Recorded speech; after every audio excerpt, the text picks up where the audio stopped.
Last લેક્ચરમાં આપણે discuss કર્યું હતું કે આવશ્યક તત્વોની ઉણપથી કેવા ચિહ્નો સર્જાય, એટલે કે ખનિજ પોષક તત્વો છે એ વનસ્પતિમાં પૂરતા પ્રમાણમાં હોવા જરૂરી છે.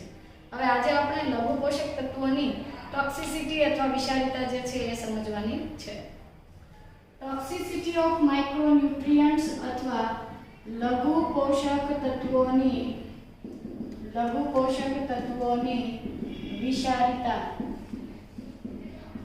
Toxicity of micronutrients.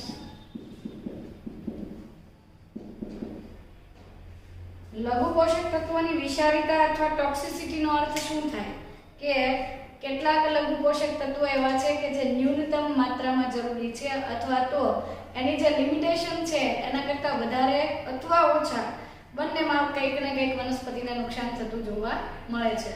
તો એનસીઆરટી મુજબ સમજીએ તો લઘુ પોષક તત્વો અથવા માઇક્રોન્યુટ્રિયન્ટ્સ જે છે, ફરીથી તમને યાદ કરાવી દઉં તો માઇક્રોન્યુટ્રિયન્ટ્સ કોને કહેવાય?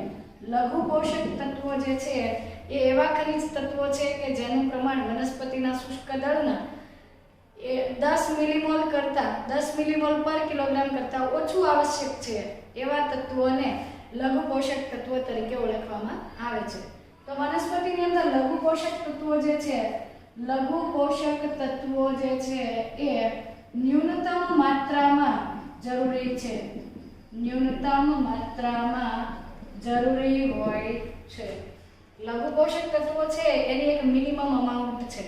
એ એટલી માત્રામાં લઘુ પોષક તત્વ હોવા જરૂરી છે, પરંતુ એ મિનિમમ અમાઉન્ટ કરતાં જ્યારે કોઈ લઘુ પોષક તત્વ જે છે એ ઘટી જાય છે અથવા એના કરતાં થોડી ઓછી સાંદ્રતા હોય તો એ સાંદ્રતાએ એની ત્રુટિજન્ય અસરો અથવા ઉણપના ચિહ્નો જોવા મળે છે. તો લઘુ પોષક તત્વોની ન્યૂનતમ માત્રા અથવા ન્યૂનતમ સાંદ્રતાથી અલ્પ પ્રમાણમાં ઘટાડો થવો, સાંદ્રતામાં અલ્પ પ્રમાણમાં ઘટાડો થવાથી શું થાય? ત્રુટિજન્ય અસરો કે ખામીયુક્ત ચિહ્નો જે છે એ જોવા મળે છે. ખામીયુક્ત ચિહ્નો અથવા ત્રુટિજન્ય અસરો જે છે એ જોવા મળે છે. આમ લઘુ પોષક તત્વો જે છે એની સાંદ્રતા મર્યાદિત હોવી જોઈએ. જો ઘટી જશે, જેટલી અમાઉન્ટમાં જોઈએ છે એના કરતાં ઘટી જાય તો તરત જ એની ત્રુટિજન્ય અસરો દેખાય છે અને થોડી અલ્પ માત્રામાં વધારો થવાથી આવશ્યક તત્વો પૈકીના લઘુ પોષક તત્વો જે છે એની અલ્પ માત્રામાં સાંદ્રતામાં વધારો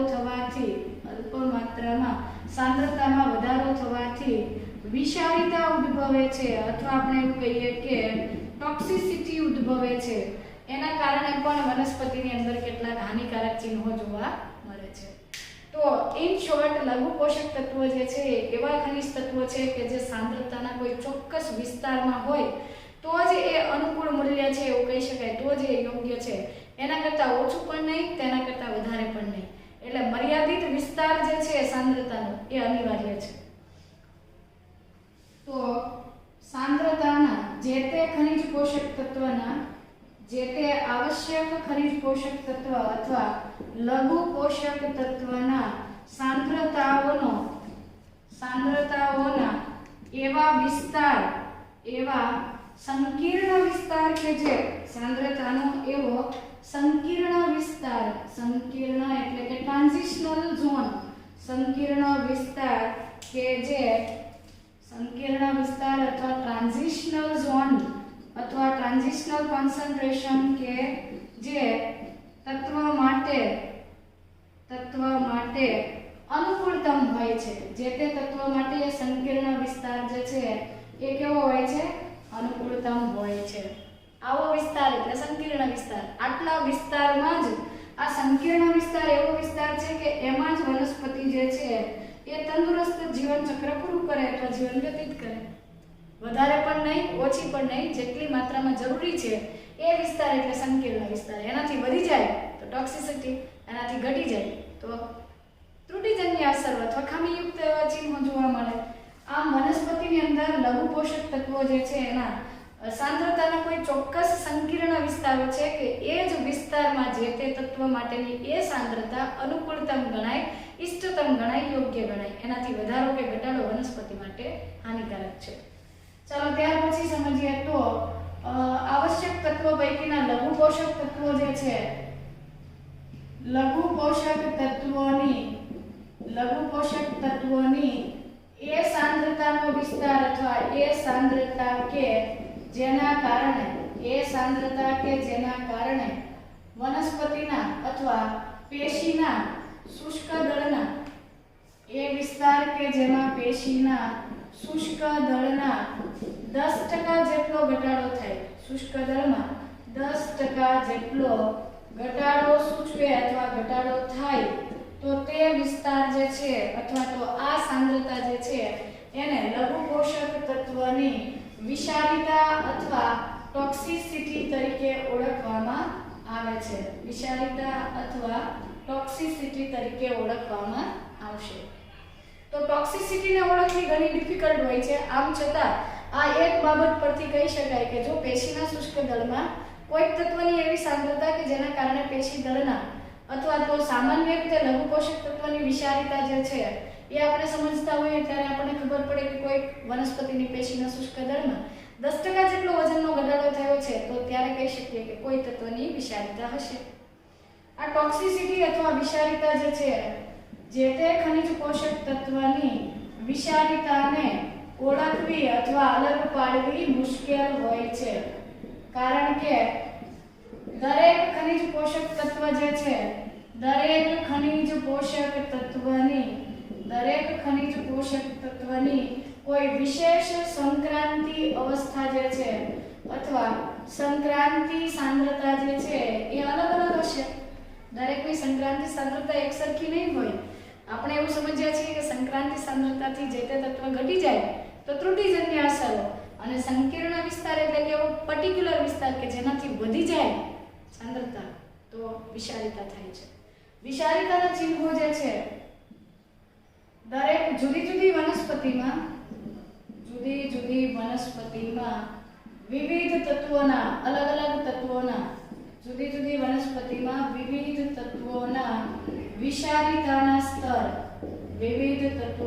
વિષારીતાના સ્તર જુદા જુદા હોય છે અથવા ભિન્ન હોય છે.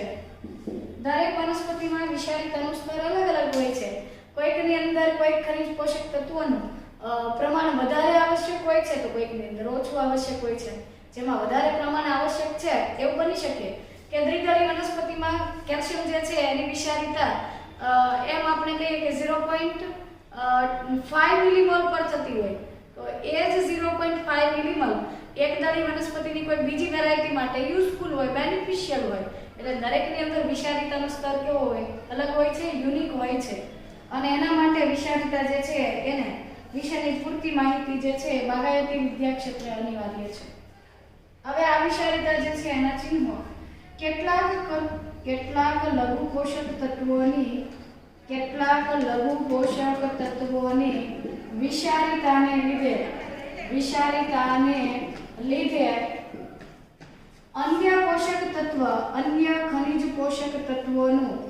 અન્ય ખનિજ પોષક તત્વોનું અંતઃવહન અથવા અંતર્વહન અવરોધાય છે. એટલે કેટલીક વખત એવું બનતું હોય છે કે જે તે ખનિજ પોષક તત્વની ટોક્સિસિટીના લીધે અથવા ખનિજ પોષક તત્વની વિષારીતાને લીધે જે તે ખનિજ તત્વની વધારે પડતી સાંદ્રતાને લીધે કોઈ બીજા તત્વ જે છે એનો પ્રવેશ જે છે વનસ્પતિમાં અવરોધાતો હોય, અંતર્વહન જે છે એને અસર થતી જોવા મળે છે. ચાલો તો લઘુ પોષક તત્વની સંક્રાંતિ જે સાંદ્રતા છે એ દરેક વનસ્પતિમાં ભિન્ન હોય છે અને દરેક જે તત્વની વિષારીતા છે એના ચિહ્નો પણ દરેકની અંદર યુનિક હોય છે, વિશેષ હોય છે. મેંગેનીઝનું ઉદાહરણ લઈએ તો મેંગેનીઝની વિષારીતા જે છે, મેંગેનીઝની વિષારીતા એટલે કે toxicity of manganese, toxicity of Mn+2. કોઈક વનસ્પતિની અંદર મેંગેનીઝ નામનું ખનિજ પોષક તત્વ વધી જાય છે તો મેંગેનીઝની વિષારીતાના કારણે કેટલીક વખત એવું બનતું હોય છે કે એનું મેઇન જે કેરેક્ટર છે, હું તમને ઇંગ્લિશ એનસીઈઆરટી પ્રમાણે કરાવું તો કે મેંગેનીઝની વિષારીતાનું મુખ્ય લક્ષણ જે છે, મેઇન કેરેક્ટરિસ્ટિક જે છે એ છે presence of brown spots surrounded by chlorotic veins. આનો અર્થ છે કે બદામી રંગના ટપકા એક એવું પર્ણ છે કે જેના ઉપર ધારો કે એક જ મિનિટ ચાલો સમજીએ. મેંગેનીઝની વિષારીતા થાય ત્યારે એક પર્ણ કે જેની અંદર લીલા રંગનું પર્ણ છે, લીલા રંગની શિરાઓ હોવી જોઈએ, એના બદલે ક્લોરોટિક વેન્સ નો અર્થ છે પીળાશ પડતી શિરાઓ જોવા મળે છે. અને બ્રાઉન સ્પોટ જોવા મળે છે. બ્રાઉન સ્પોટ એટલે બદામી રંગના ટપકા જે છે એ પર્ણ પર જોવા મળે છે. અને આ બદામી ટપકા જે છે એ ક્લોરોટિક વેન્સ થી એટલે કે પીળાશ પડતી શિરાઓથી ઘેરાયેલા હશે.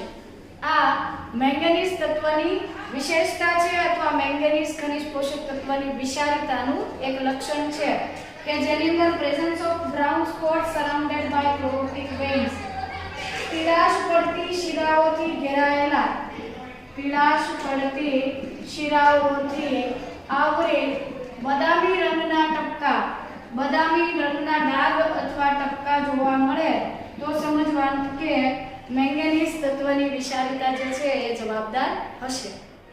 એવું જરૂરી નથી કે મેંગેનીઝ માટે આવા ચિહ્નો છે તો બાકીના તત્વો માટે પણ જુદા હોય. આમ છતાં મેંગેનીઝની વિષારીતાના ઘણા બધા ચિહ્નો અગત્યના છે. Presence of brown spot surrounded by chlorotic veins આ એનું મુખ્ય લક્ષણ છે, મેઇન કેરેક્ટર્સ છે. મેઇન કેરેક્ટરિસ્ટિક ઉપરાંત it also competes with એ કોમ્પિટિશન કરે છે. કમ્પીટ કરવું એટલે કે સ્પર્ધા કરવી, કોમ્પિટિશન કરવી. it competes with iron and magnesium for uptake માટે એટલે પ્રવેશ માટે. જો મેંગેનીઝની વિષારીતા થાય, મેંગેનીઝનું પ્રમાણ વનસ્પતિમાં વધી જાય તો વધારે પડતા મેંગેનીઝના કારણે વનસ્પતિની અંદર લોહ તત્વ અને મેગ્નેશિયમનો પ્રવેશ જે છે એનું શોષણ જે છે એ શું થાય છે, ઘટી જાય છે. આથી કહી શકાય કે મેંગેનીઝ જે છે લોહ તત્વ અને મેગ્નેશિયમના પ્રવેશ માટે સ્પર્ધા કરે છે. વધારે પડતું મેંગેનીઝ છે એ આ બે ખનિજ તત્વોનો પ્રવેશ અટકાવે છે. તો એનું ગુજરાતી કરું તો ગુજરાતીમાં થોડું મિસ્ટેક થઈ છે કે તે લોહ તત્વ અને મેગ્નેશિયમ સાથે પ્રવેશ માટે અથવા વનસ્પતિ દ્વારા તેના શોષણ માટે સ્પર્ધા દર્શાવે છે. સ્પર્ધા કરે છે એટલે કે લોહ તત્વ અને મેગ્નેશિયમનો પ્રવેશ જે છે એને અટકાવે છે. આ રીતે મેંગેનીઝનું વધારે પડતું પ્રમાણ લોહ તત્વ અને મેગ્નેશિયમની ત્રુટિ સર્જી શકે છે. કારણ કે વધારે પડતું મેંગેનીઝ હાજર હશે તો લોહ તત્વ અને મેગ્નેશિયમ છે એ વનસ્પતિ દ્વારા પૂરતા પ્રમાણમાં શોષી શકાતું નથી. ત્યાર પછી it also competes with તે બીજા અન્ય તત્વની વાત કરીએ તો it competes with magnesium for binding with enzymes.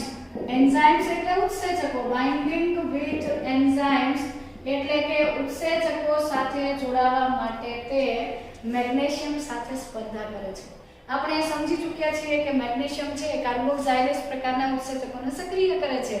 જ્યારે ઉત્સેચકના એન્ઝાઇમ સાથે કોઈ ખનિજ તત્વ જોડાય ત્યારે એ સક્રિય થતું હોય, પણ અહીંયા વધારે પડતો મેંગેનીઝ હાજર હોય છે અને એ મેંગેનીઝ જે છે તે ઉત્સેચકો સાથે જોડાવા માટે મેગ્નેશિયમ સાથે Mg+2 સાથે સ્પર્ધા કરે છે. એટલે કે જે ઉત્સેચક સાથે મેગ્નેશિયમ જોડાવવો જોઈએ એના બદલે વધારે પડતા પ્રમાણના લીધે મેંગેનીઝ જોડાય. હવે સીધી વસ્તુ છે, મેગ્નેશિયમ જે ઉત્સેચકને સક્રિય કરે એ ઉત્સેચક કોઈ મેંગેનીઝ વડે સક્રિય થઈ શકતો નથી અને પરિણામે જે તે ઉત્સેચક નિષ્ક્રિય રહે છે અને જે તે દેહધાર્મિક ક્રિયા એ ઉત્સેચકની નિષ્ક્રિયતાના કારણે અસર પામે છે. પરિણામે વનસ્પતિની અંદર કેટલાક બાહ્ય લક્ષણોના પરિવર્તનો જોવા મળે છે. આમ મેંગેનીઝ જે છે એની વિષારીતાનું મુખ્ય લક્ષણ હતું brown spots surrounded by chlorotic veins. પીળાશ પડતી શિરાઓથી ઘેરાયેલા બદામી રંગના ટપકા જોવા મળે છે પર્ણમાં. આ એની મુખ્ય અસર હતી. આમ છતાં તે લોહ તત્વ અને મેગ્નેશિયમના પ્રવેશ સાથે પણ સ્પર્ધા કરે છે. એટલે કે લોહ તત્વ અને મેગ્નેશિયમને વનસ્પતિમાં પ્રવેશવા દેતું નથી. મેગ્નેશિયમ સાથે તે ઉત્સેચકના જોડાણ માટે પણ સ્પર્ધા કરે છે. It also inhibits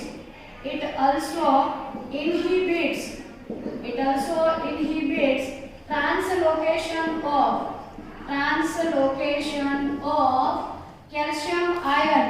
calcium ions in shoot apex.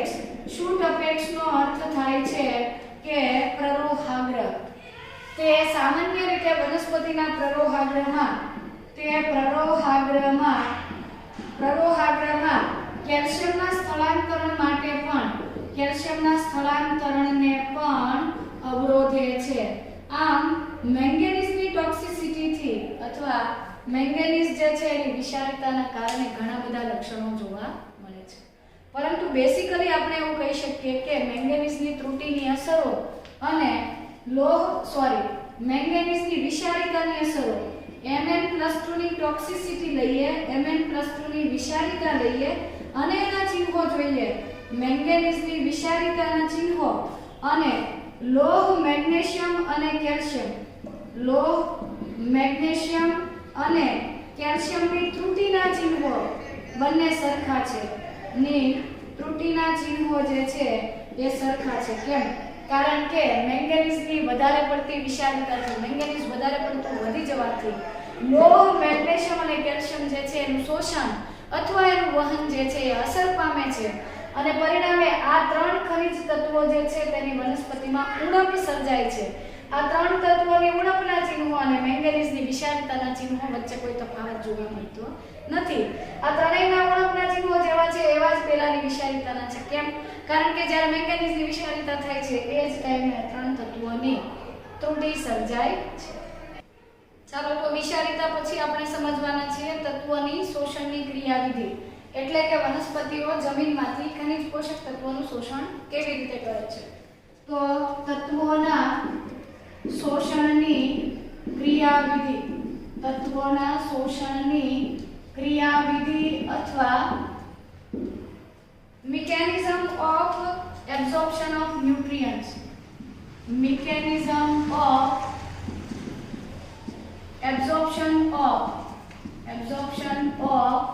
elements. ખનિજ આયનો અથવા ખનિજ પોષક તત્વો વનસ્પતિ દ્વારા કેવી રીતે શોષાય છે અથવા કઈ પદ્ધતિથી શોષાય છે એ આપણે સમજવાના છીએ. તો સામાન્ય રીતે ખનિજ તત્વોના અથવા ખનિજ તત્વોના શોષણની ક્રિયાવિધિ કેવી રીતે સમજવામાં આવે છે. શોષણની ક્રિયાવિધિ અલગ તારવેલા કોષો કે પેશીઓમાં અભ્યાસ કરવામાં આવે છે. કોષો અથવા પેશી અથવા વનસ્પતિના કોઈ અંગો કે ભાગોમાં સમજવામાં આવે છે અથવા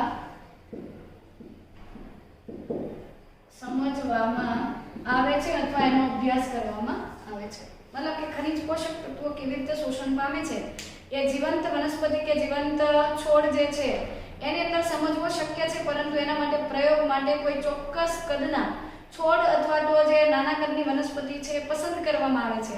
એના કોષો અથવા તો એના મૂળ છે કે મૂળરોમ છે એની પદ્ધતિઓ જે છે અથવા એની ગોઠવણી જે છે સમજી અને પોષક તત્વોનો અભ્યાસ જે છે કરવામાં આવે છે. કેવી રીતે શોષણ થાય?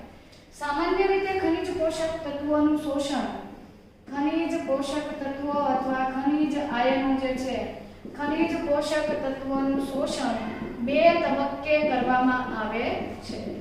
ખનિજ પોષક તત્વો જે છે એનું શોષણ બે રીતે થઈ શકે છે. કેવી રીતે થાય? પ્રથમ તબક્કો જે છે એ નિષ્ક્રિય વહન છે. પ્રથમ તબક્કો જેને આપણે અપદ્રવ્ય પથ કહીએ છીએ કે જેની અંદર ખનિજ આયન ખનિજ પોષક તત્વો વનસ્પતિના બાહ્ય અવકાશ એટલે કે આઉટર સ્પેસમાં ઝડપથી શોષણ પામે છે અથવા ઝડપથી શોષાય છે. જ્યારે બીજો તબક્કો એવો છે, આ અપદ્રવ્ય પથ લઈ શકાય. હું તમને એક્ઝામ્પલ આપું કે ધારો કે આ એક મૂળરોમનો જ કોષ છે, આ એની કોષ દિવાલ છે. તો તમે જાણો છો કે કોષ દિવાલ કેવી છે? સેલ્યુલોઝની બનેલી કોષ દિવાલ છિદ્રોયુક્ત છે અને એ બધા જ પદાર્થો માટે કેવી છે? મુક્ત રીતે પ્રવેશશીલ છે, કે પસંદગીમાન પ્રવેશશીલ નથી. આથી પાણીની સાથે સાથે ખનિજ તત્વો જે છે એ આ સૂક્ષ્મ છિદ્રો મારફતે કોષ દિવાલ અને રસસ્તરની વચ્ચેના અવકાશમાં પ્રવેશ કરે છે. આ તબક્કો છે એ તબક્કે ખનિજ પોષક તત્વો જે છે એ કોષના બાહ્ય અવકાશમાં પ્રવેશ કરે છે અને આ પદ્ધતિ જે છે એમાં ખનિજ આયનોનું વહન કેવું થાય છે? ઝડપી થાય છે. આ દરમિયાન કોઈ પણ પ્રકારની ઊર્જા વપરાતી નથી. જ્યારે બીજો તબક્કો જે છે, એટલે પહેલો તબક્કો છે એ ઝડપી છે કે જેમાં બાહ્ય અવકાશમાં ખનિજ પોષક તત્વો આવે છે. બીજો તબક્કો એવો છે કે હવે આ કોષ દિવાલ અને રસસ્તરની વચ્ચેના ખનિજ પોષક તત્વોને વનસ્પતિના કોષ રસમાં દાખલ થવાનું છે અને એના માટે એને કોષરસ પટલને ઓળખવું પડે. તમે જાણો છો કે વનસ્પતિનું કોષરસ પટલ પસંદગીમાન પ્રવેશશીલ પટલ છે. એ બધા જ ખનિજ આયનો માટે મુક્ત રીતે પ્રવેશશીલ નથી. એ કેટલાકને પસાર થવાની અનુમતિ આપે છે, કેટલાકને પસાર થવાની અનુમતિ આપતું નથી.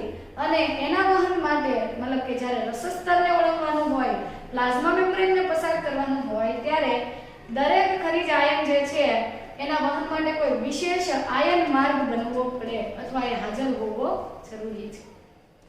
તો બીજો તબક્કો જે છે, બીજો તબક્કો એકદમ સ્લો છે, ધીમો છે.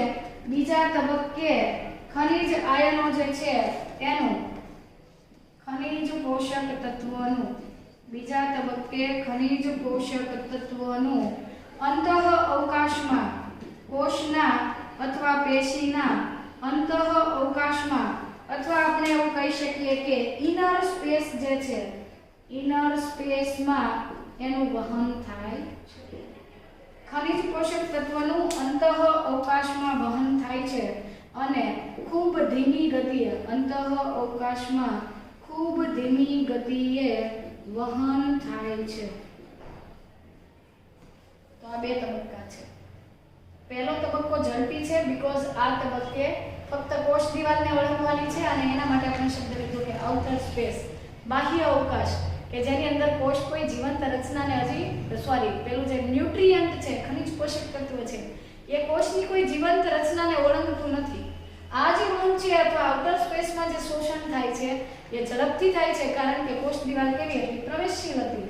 જ્યારે બીજા તબક્કે થતું વહન જે છે એ ખૂબ જ ધીમી ગતિએ થાય છે બીકોઝ એ ટાઈમે જે તે ખનિજ પોષક તત્વ છે તેને રસસ્તરને ઓળંગવાનું છે, પ્લાઝ્મા મેમ્બ્રેનને ઓળંગવાનું છે અને આ પદ્ધતિની અંદર વિવિધ પ્રકારના આયન માર્ગોની જરૂર પડે છે અથવા આયન પંપની જરૂર પડે છે.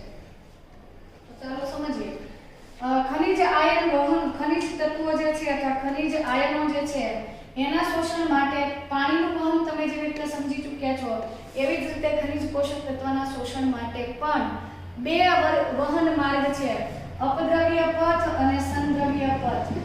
અપદ્રવ્ય પથ જે છે તેને તમે એપોપ્લાસ્ટ તરીકે ઓળખો છો અને બીજો માર્ગ છે સંદ્રવ્ય પથ છે અને સંદ્રવ્ય પથ જે છે તેને તમે સિમ્પ્લાસ્ટ તરીકે ઓળખો છો. અપદ્રવ્ય પથ જે છે એ સમજીએ. દાખલા તરીકે આપણે એવું સમજી લઈએ કે આ એક કોષ જે છે એની સાથે અહીંયા ધારો કે આ કોષની કોષ દિવાલ છે અને આ બીજો કોઈ કોષ ત્યાંથી શરૂ થાય છે.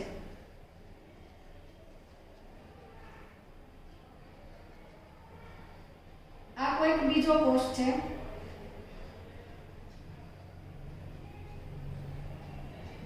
અને આ એનો વહન માર્ગ છે.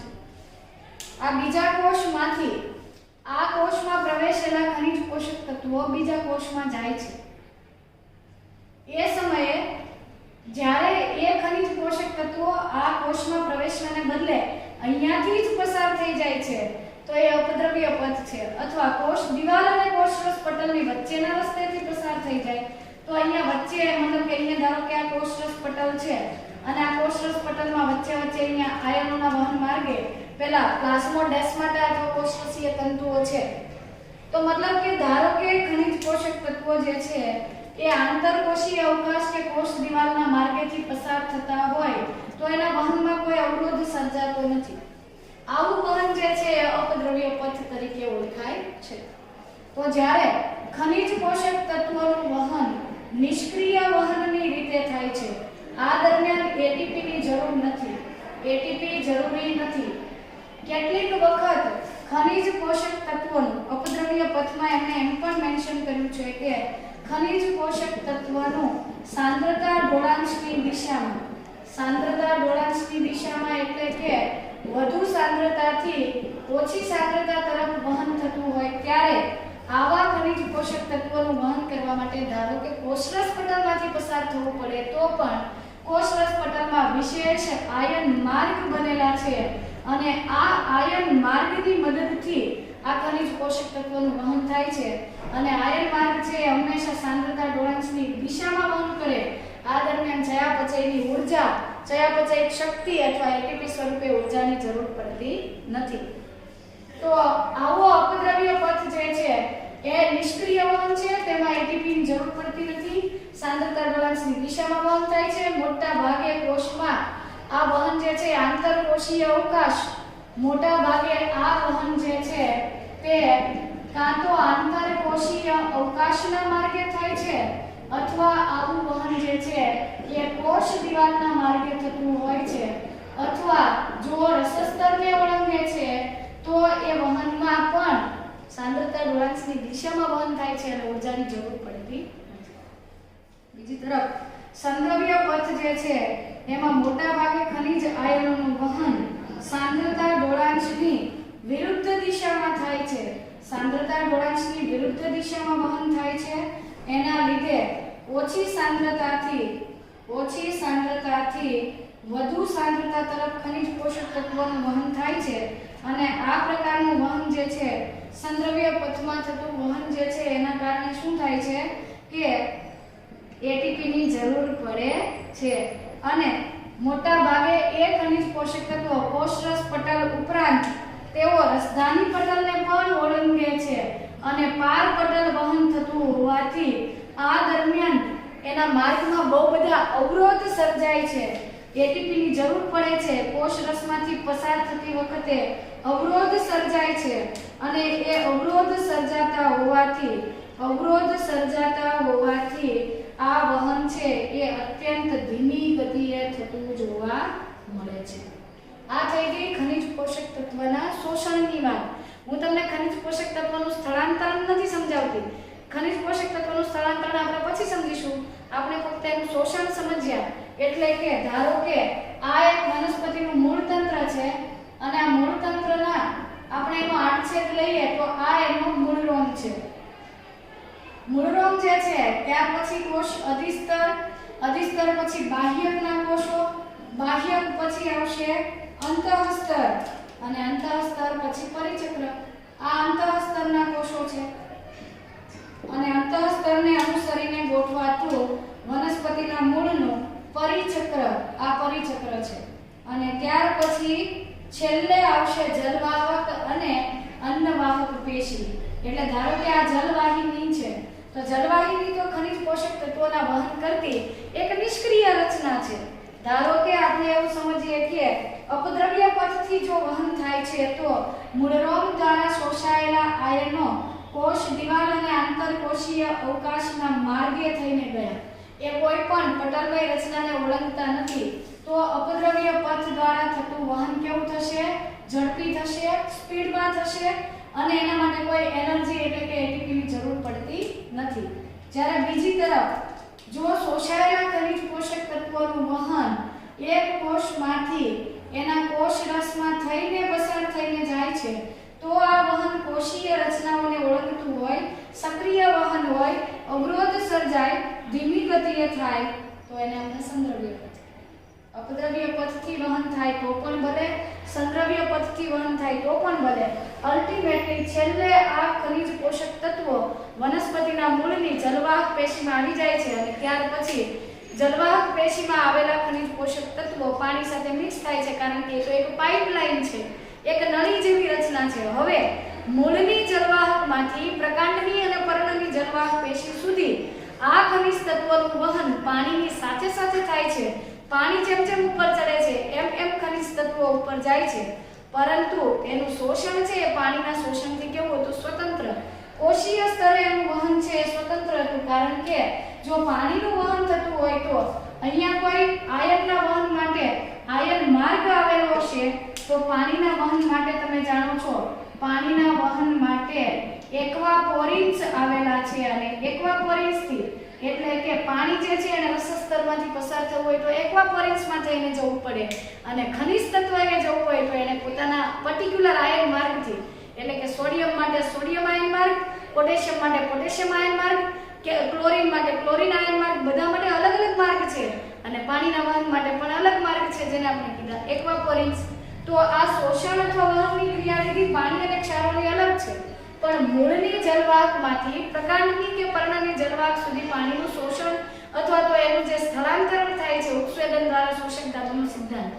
આ દરમિયાન જે પાણી સાથે ક્ષારોનું વહન છે એ સાથે સાથે થાય છે. ફરી પાછું જલવાહક પેશીમાંથી વિવિધ કોષોમાં આયનો અને પાણીની વહેંચણી થાય તો એ ફરી પાછું આ રીતે આયન માર્ગ, આયન પંપ કે કોઈ પોરિન્સને અનુસરે છે. તો સંદ્રવ્ય પથ જે છે એની અંદર આયન પંપનો ઉપયોગ થાય છે, અને અપદ્રવ્ય પથ જે છે એ નિષ્ક્રિય વહન હોવાથી તેમાં આયન માર્ગનો ઉપયોગ થતો જોવા મળે છે. તો નેક્સ્ટ પાર્ટ જે છે એની અંદર આપણે ખનિજ આયનોનું સ્થળાંતરણ અથવા ઉદ્ભવ વહન કેવી રીતે થાય છે અને કેવી રીતે વિવિધ ભાગોમાં સ્થળાંતરિત થાય એ સમજવાના